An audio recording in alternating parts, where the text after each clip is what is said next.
Sorry, I got a phone call from my neurology office. They must have known I was talking about them. Anyways, so I have a new neurologist, different personality. He is different, and I'm just the type of person, just give it to me straight, don't sugarcoat. I don't need a fluff talk. I don't need like a positive whatever. That's just not who I am. I'm a positive person, and I work my tush off. So, I had my Ocrevus infusion back on March 5th. And this part is really, really important to understand, okay? My abilities have gone downhill since I started Ocrevus. Yep.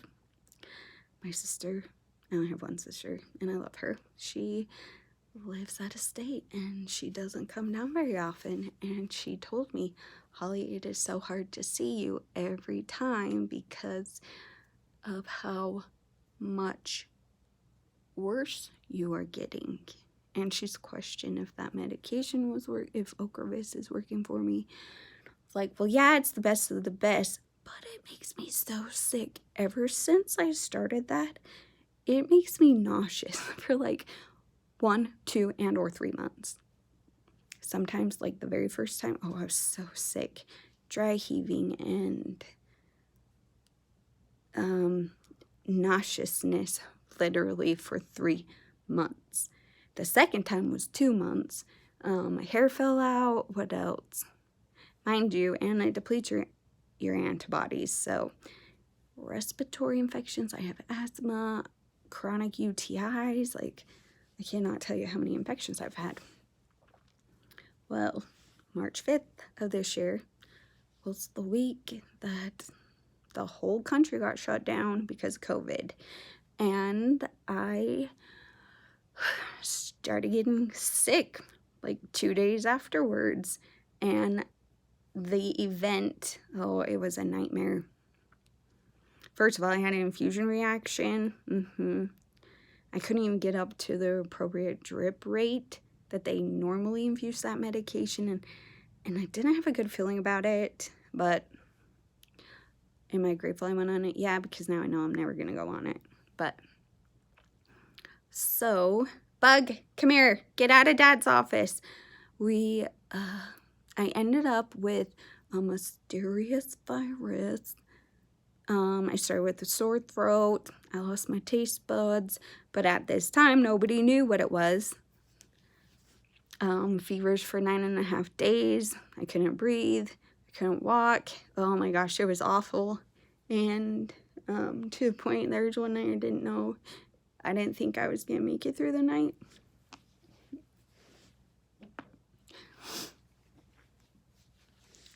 I've had one other experience in my life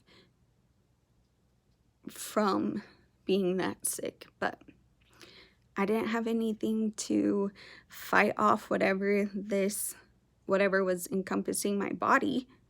But I've never used the atonement of Jesus Christ and relied on the power of prayer, had my church congregation pray for me, and I took Mucinex. I made sure to drink hot waters, hot drinks and stuff, just to somehow help me breathe. Well, my neurology office called me, they kept calling me, and I'm like, what do I have? What's going on? I said, you need to do something, and they're like, no, we can't do anything. You need to get tested for COVID. And not let us know. Now we find out my infusion nurse was exposed, and they tried to do the contact tracing, and I tested negative for it, but I did have it, and there's no way to show that I did have it because my antibodies were depleted. And I was in the very first round of COVID testing, so we happen to have a friend that passed away from that, and he had 2 tests that were negative, and then the third one, 4 weeks later, ended up positive, and he ended up passing away from that. So I don't want to give any discredit regarding the virus. It also came from China. So it's called biological warfare. Did my undergrad and grad school in it. So it's a big deal. Well, now we are to where I am. I'm not getting better. Optic neuritis. What is optic neuritis? Ooh, that is a condition where your nerve that connects your brain and your vision together, you go blind. And I've had that so many times. Well, I went and met with my neurologist, and I'm not going back on Ocrevus. And I know I probably seem nuts, but we're straddling 2 other conditions because I don't fit classic MS. But my medication's not working. Ding, ding, ding. Number 2, optic neuritis. So I fit MS category in almost everything, but I also fit the NMO and MOGS category as well. But my lesions on my C-spine and my T-spine are more consistent with NMO and or MOGS, but they are classic MS-sized lesions. So I'm here at back to square one. I don't know what's going on. I don't know what's the best thing. So I have been researching and talking to people, talked with professors up at the U. I'm seeing another neurologist for a second opinion, getting additional blood work, doing MRI of my optic nerve or my eye sockets to rule out optic neuritis and or I can't remember the other condition. Because, like I brought up to my current neurologist, who, he's not mean. I just don't feel a good connection, and I'm pretty sure he thinks I'm nuts, because why would I think I have something else when I've been diagnosed? I don't care what it is. He's on my body. He doesn't live here. But I went and saw my neuro-ophthalmologist because my neurologist said I'm not having optic neuritis. Went and saw the neuro-ophthalmologist, and she's like, it could not, but the type of MRI exam you had, I hate these, and it's not consistent, and I can't see it. So here I am getting another MRI after I had 3. And I was supposed to do that today, but I have influenza. So, I'm so excited. But it's okay. I'm a fighter. I'm stubborn. I have learned so much through this experience. I have a beautiful 5-year-old boy, and we want to adopt again.